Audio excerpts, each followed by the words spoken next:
The Carter Coal Company and the dealers of Olga Coal present The Mummers in the Little Theater of the Air.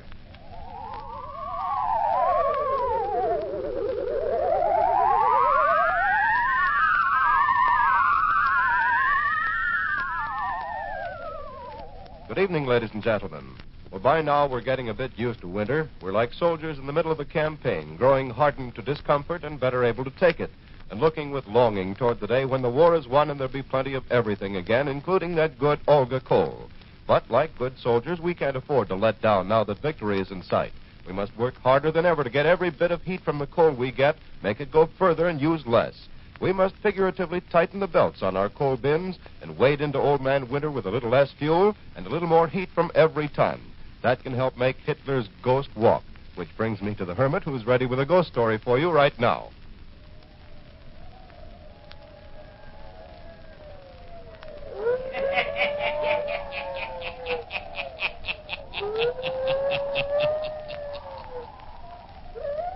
Ghost stories.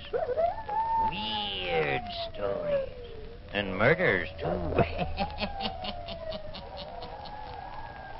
The Hermit knows of them all. Turn out your lights. Turn them out. Have you heard the story of Hanson'S ghost? Then listen while the Hermit tells you the story.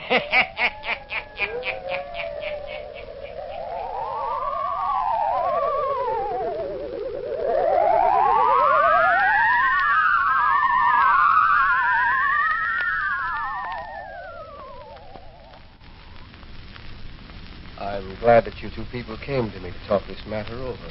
Well, we're glad, Dr. Thorndyke, that there is someone we can talk with before we go to see Uncle Hanson. I'm really all against going up to his old house.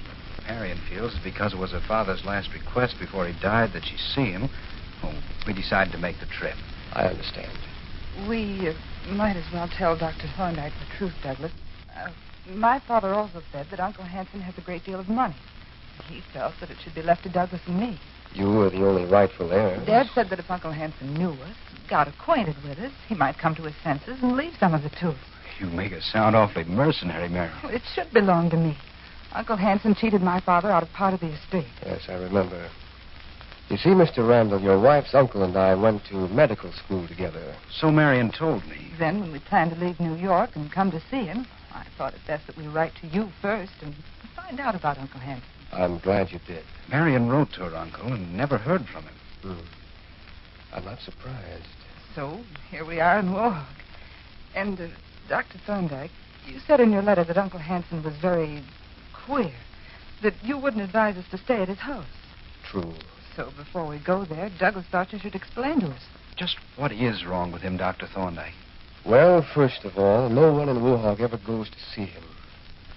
Second, he lives in an old, bleak house that in itself has a grim past. Oh. Now, you may think I'm the one who is queer when I tell you this, but there is scarcely a person here who doesn't believe that the house is haunted. Some old superstition, Yes. But as far as I can see, it must have some truth to it. And Uncle Hanson lives there all alone? No. An old servant, a shy, crafty, almost demented-looking fellow lives there with him. I don't want to frighten you unnecessarily, but 2 years ago, I made a visit at the old house. You saw Uncle Hanson? Yes, at his request. You see, while your uncle and I were studying in medical school together, he had begun to show signs of strangeness. Yes? He was experimenting with a strange theory. He believed that he could recall from the dead the soul of some individual, and that the soul he recalled could return to the body of some person living in the present. Merciful heavens. Terrible, isn't it? The man must have been crazy then. Oh, he was very serious about it. But why work on such an inhuman theory? Because he felt that to return a soul from the dead was the only way of perpetuating life. If he could recall from the dead a soul that had passed beyond before its time, and could get it to live in another body, then the person could go on living. Preposterous. He claimed that someday he would prove it. He claimed that he himself would never die. where he would get some dead soul to occupy his body. And this way he might retain perpetual life. It's all pretty awful and muddled. To think that such a crazy man was my father's brother. As I started to tell you 2 years ago, his old servant brought me a letter asking me to come that particular evening and see Dr. Hanson. I drove over to his house that night, walked to the door, rang the bell.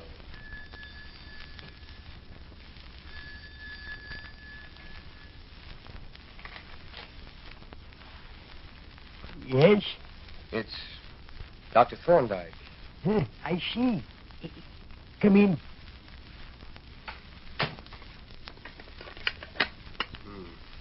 Keep it dark in here. I can't see where I'm going.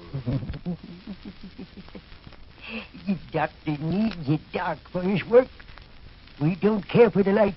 Will you tell Dr. Hanson that I'm here? He expects you. You can follow me up these stairs. All right. Can we have a light to see by? Your eyes will grow accustomed to the darkness like mine do.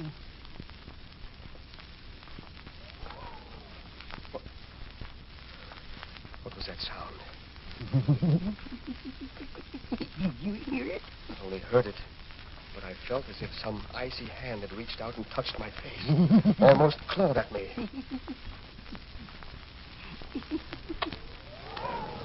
There. I felt it again. Something touched my face again.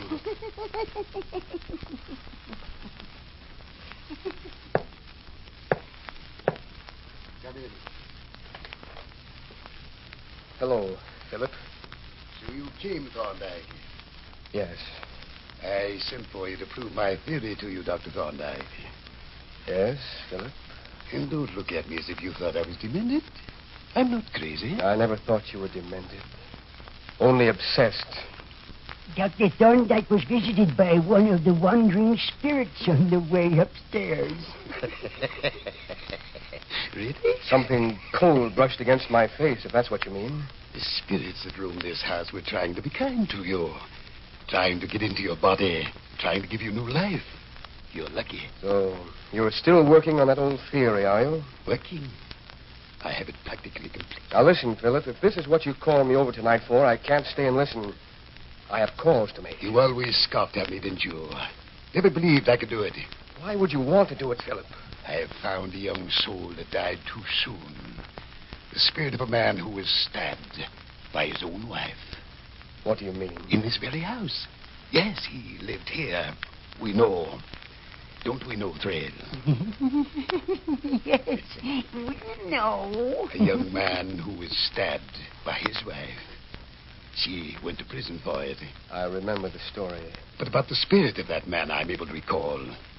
You did not know. Philip, this is nonsense. I'm about ready to call that spirit forth and get it to take abode in my body. Philip Hanson, I won't stay here and listen to such balderdash. You know what it will mean to me? I shall never die. Never. For once I've recalled one spirit to come and live in my body, I can recall others. I'm leaving. Wait, not yet. I shall never die. I shall have years and years to use my money. No one will be able to take it from me. It shall be mine for years to come, long after you are dead. I have no desire to live beyond my time, Philip. But I have. I'm going. Now, wait. I shall show you my experiment. Then you can go if you wish. What do you have cooking in that kettle? And in these test tubes? The essence of spirits. Turn down all the lights, Thrill. Yes, sir. Now I shall pass my body through the fumes coming from the steaming kettle. I shall put the fumes all about myself. Watch. And to make no sound. Now.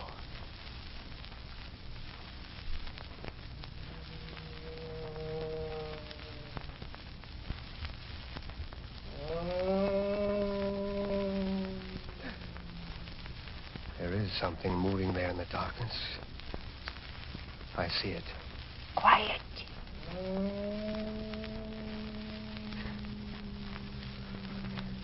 Where's the door? Let me out of here. I shan't stay another minute. Let me out of here.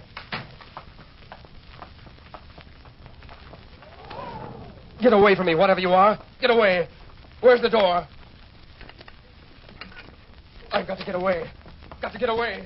Get away from here. Get away. Away!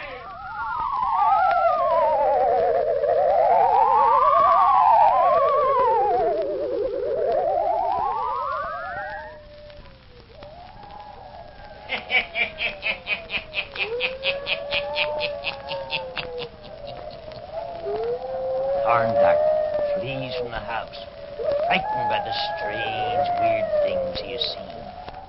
Is it true that Dr. Hanson is able to make a dead spirit return?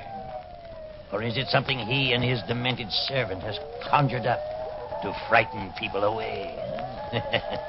The hermit will tell you before the night is done. Well, when it comes to frightening people, I'm not very good, but I'm a whiz at encouraging them, and that's what I hope I've done for you. I hope I've encouraged you to be better soldiers on the home front with these little lectures on how to save Olga coal and to cooperate with your friend, the Olga coal dealer. Suppose we look at the situation this way. We'd all like to do more to help win the war, so suppose we imagine we're all soldiers and the Olga coal dealer is the supply sergeant. Well, he's in it along with the rest of us, and he can't give out any more coal than he gets. All he wants to do is equip your coal bin to the best of his ability, and that's what he's doing. He gets gripes from every side, but he's delivering the coal as fast as he gets it, and he's trying to do so in a way that gives everyone his fair share. So don't be too hard on your Olga sergeant, folks. I know none of you envy him, and I know he wants to keep on serving you after the war is won in the manner to which you once were accustomed. So as you sit with your sweaters on and look at that thinly lined coal bin, think of the day when it will all be over.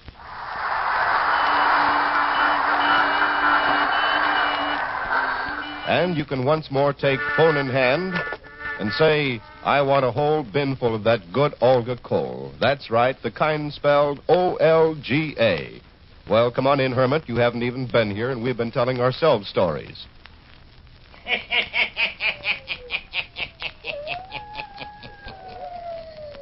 And now to Marion and Randall. Dr. Thorndyke of the town of Wohog goes on telling the story of Marion's strange Uncle Hanson. Yeah, listen.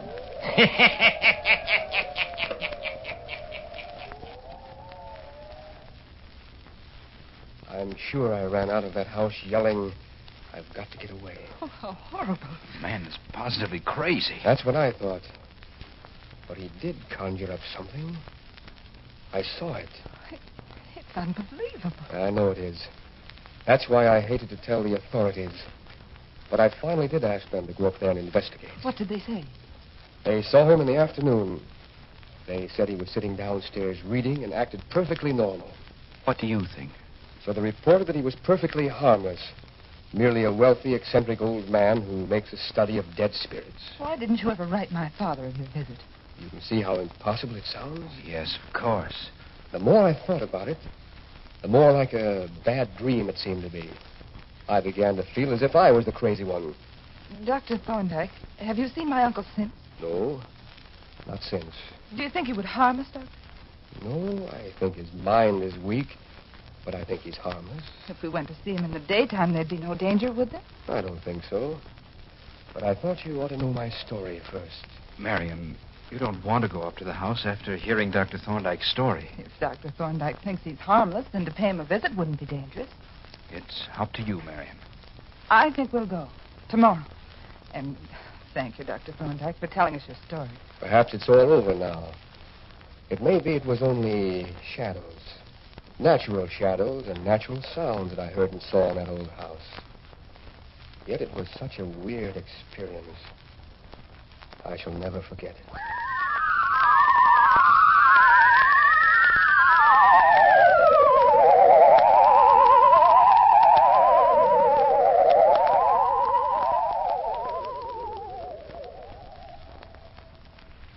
Are you nearly ready to go down to dinner, Douglas? Yes, dear. Just fixing my tie. You know, The more I think about it, the more it seems as if it's Dr. Thorndyke who's demented. I know it. We've been visiting here 3 days at Uncle Hanson's, and I haven't seen him do one strange thing. Only this creaky old house gives me the jitters in the night. Oh, it's like all old houses. I could have sworn someone opened our door in the night and crept in. It's the story Thorndyke told. We're too much on our guard. Everything has a double meaning to us now. Maybe you're right. Sure I am. And Uncle Hanson has been awfully kind to us, and so pleased to see us. Uh-huh. Even this old servant of his isn't bad. He's been kind, too. He cooks good meals for an old duffer, doesn't he? Yes. And do you know what he said to me, Douglas? What? Well, he told me yesterday that Uncle Hanson was so glad we came to see him. So glad that you and I were sensible. Uh-huh. And that now he could die peacefully, knowing that we wouldn't waste his money for him. Well, it's all turning out better than I anticipated. Huh? You ready to go down to dinner? Already. He still works in his laboratory long hours, doesn't he? Yes. I asked him last night to let me see it, and he said perhaps he might tonight. Why do you want to go up there? Oh, just to see what he does. You can see that he's completely forgotten trying to restore dead spirits. I'm not afraid of him, honey. I guess you're right. So I just want to see what he does do up there in that room. Maybe we can tonight.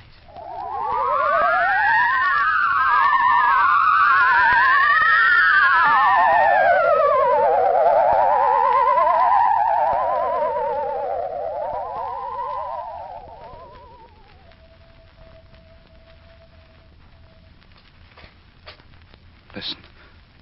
What was that? Marion, wake up.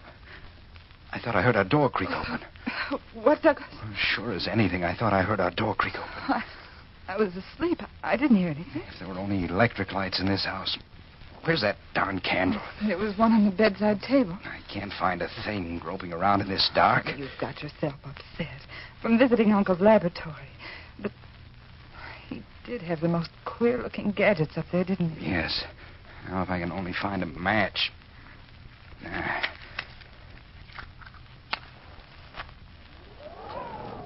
Darn it. Where did that wind come from? It blew the light right out. Oh, why don't you forget it? You just heard some board creak. There isn't anything in here. Darn funny creaks. It's strange how you're more upset than I am. I'd just as soon move out any time, I can tell you. I'm not frightened anymore. Good night, dear. Good night.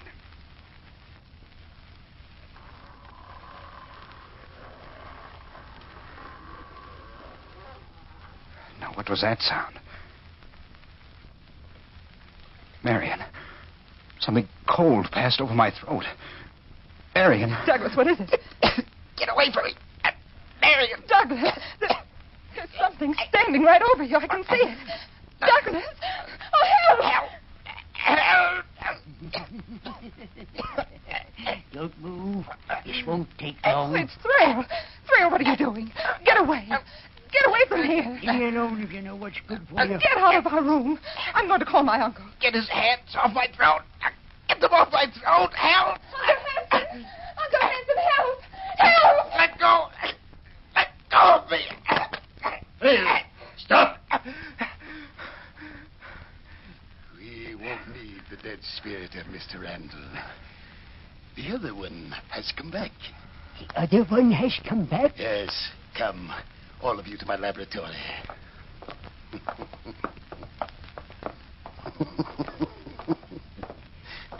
I captured the spirit trail as it wandered about the house tonight. It's hidden in my laboratory. That is good. If my experiment works through, then it may be we can get a young spirit for you. Then you can live on, too. Oh, Douglas. Now, all is dark in here. Very dark. Only the fumes from my kettle. That is all. If anyone speaks and frightens the spirit away, we'll make away with him. Oh, Douglas, they're both crazy. Quiet, both of you. So you thought you could get my money, did you? You thought I was going to die. No, I shall live many, many years. Here's the kettle. Yes. And now the dagger that we found in this house. The dagger that was used to kill the dead spirit lurking in this room. Bring it to me. I'll stir the kettle with it.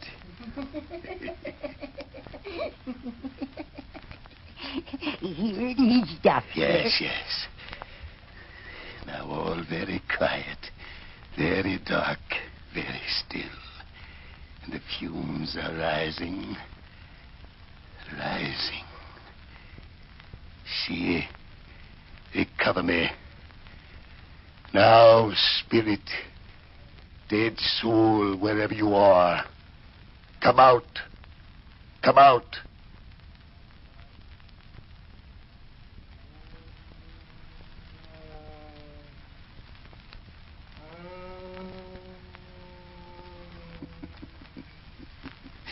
Spirit is here.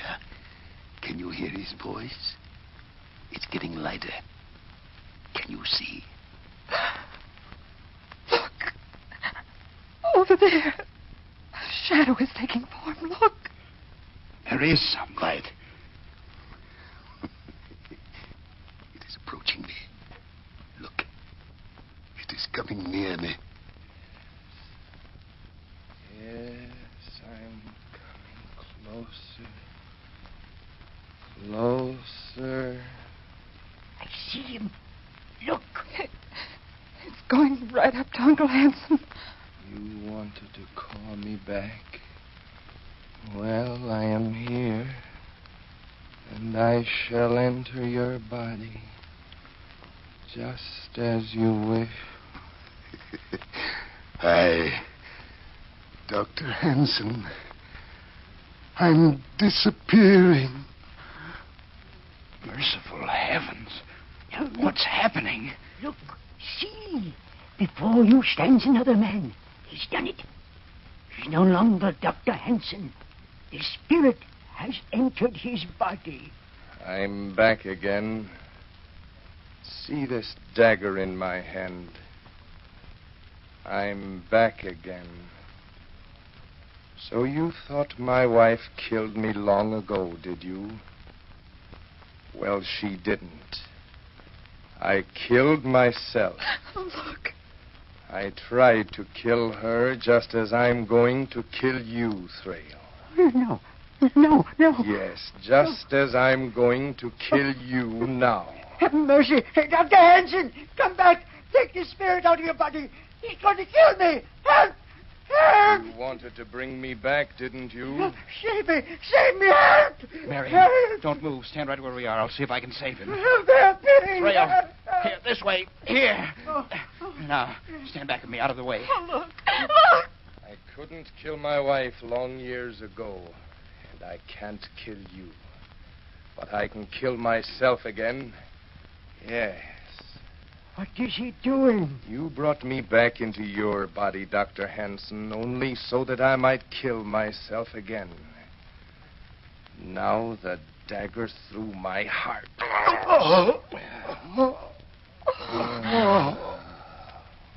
He's killed himself. Here, let me light a candle so that I can see. Where's the candle? Here, Douglas. There. Oh, it's Uncle Hanson. Look, he's on the floor, dead. The dagger through his heart. Yes. The spirit returned and did the same act that it did when it was living. We didn't count on that. But, Douglas, it's only Uncle Hanson here. He's killed himself, and he tried to kill his servant. We did hear another voice, didn't we? Of course you did. It was the spirit that wanders this house. And that Dr. Hanson tried to get into his own body. Oh, it's so terrible. But it didn't work. It didn't work like he thought. The spirit came back and did the same deed all over.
Dr. Hanson wanted it to, and entered his body.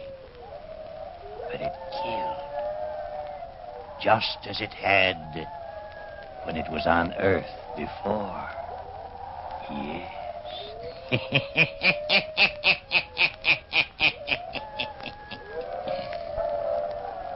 Turn on your lights. Turn them on.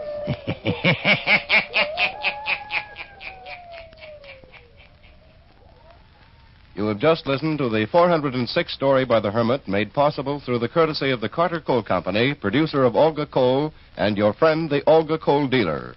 That word friend is full of meaning for you these days. The dictionary defines it as one who entertains for another such sentiments of esteem, respect, and affection that he seeks his society and welfare. Now, isn't that just about a perfect definition of the man who looks after your coal needs? I don't really have to tell you that you can trust your Olga dealer to look out for your interests. You know he appreciates your patronage and wants to keep you on his side. Sure, I know nowadays he can't always give you as much coal as you'd like, as promptly as you'd like it.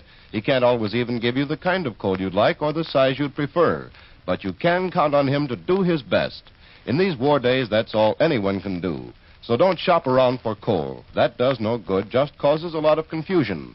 And above all, don't get panicky about deliveries. After all, these shortages are never as bad as you think they'll be. You're still eating and wearing shoes and clothing, aren't you, in spite of what you've heard? Well, the chances are you'll not freeze either. And remember the reason for all the shortages. What you don't get is going to help those boys of yours and ours at the fighting fronts. By saving every bit of coal you can, you're doing your part on the home front. And remember, when you do order coal, ask for Olga Coal, spelled O-L-G-A, by name. Olga Coal is a good buy because of its smokeless, dustless, economical qualities, so keep on asking for it. And keep on buying war stamps and bonds till it hurts the enemy so badly he'll throw up his hands and surrender. Buying war stamps and bonds is one way that everyone can help win the war, regardless of age, health, means, or occupation. Every penny you citizens of the United States and Canada put into war stamps and bonds weighs the balance that much further in our favor against the Japs and Nazis. Buy war stamps and bonds, and don't stop until the enemy gives up.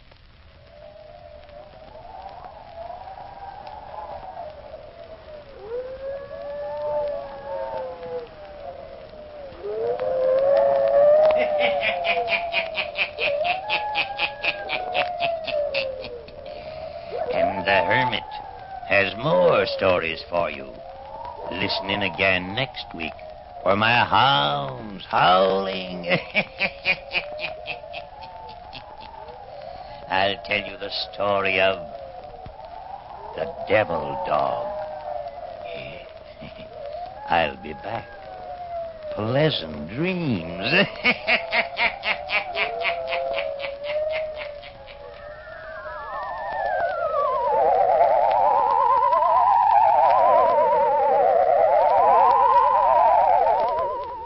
All characters, places, and occurrences mentioned in the Hermit's Cave are fictitious, and similarity to persons, places, or occurrences is purely accidental. Jack Lellman speaking.